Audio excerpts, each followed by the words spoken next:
Pour la France, une guerre jamais déclarée, jamais avouée, jamais nommée. Surnommée, ou plutôt sous-nommée. Pour la banaliser, maintien de l'ordre, opération de police, de sécurité, pacification, les hostilités, les événements. Il aura fallu près d'un demi-siècle pour qu'enfin on l'avoue et qu'on l'ose nommer guerre. Près de 3 millions de jeunes appelés participèrent à cette guerre. Étrangers à un conflit où la France les avait plongés.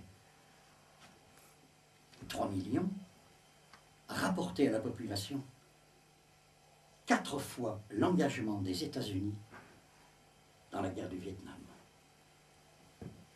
Près de 30 000 n'en revinrent pas.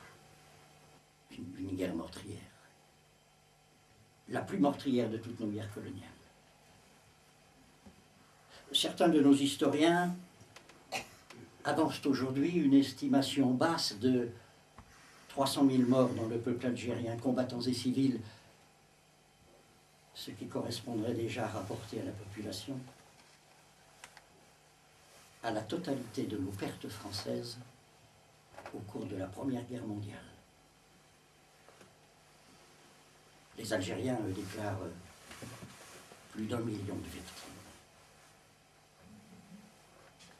Il dit juste, à coup sûr, une saignée. La guerre. La guerre, avec ses pillages,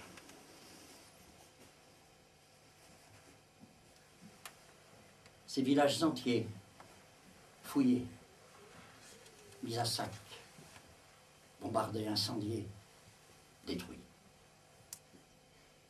Parfois pour représailles, parfois juste pour quelques doutes, parfois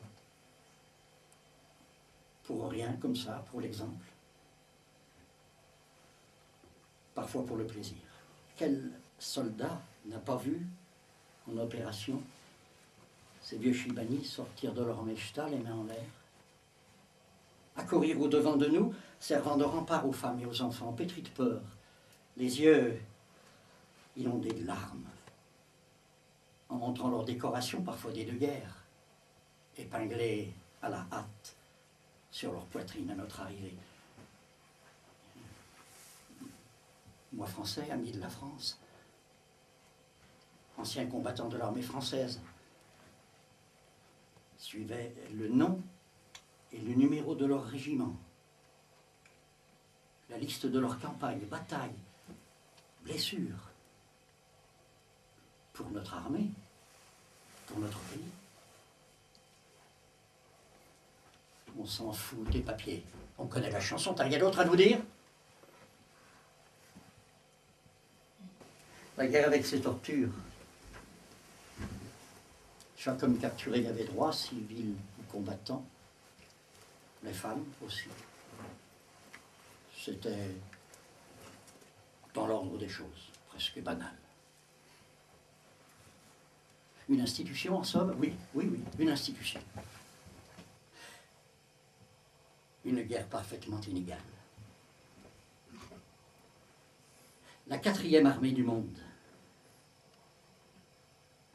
contre des populations qui se voulaient tout simplement libres,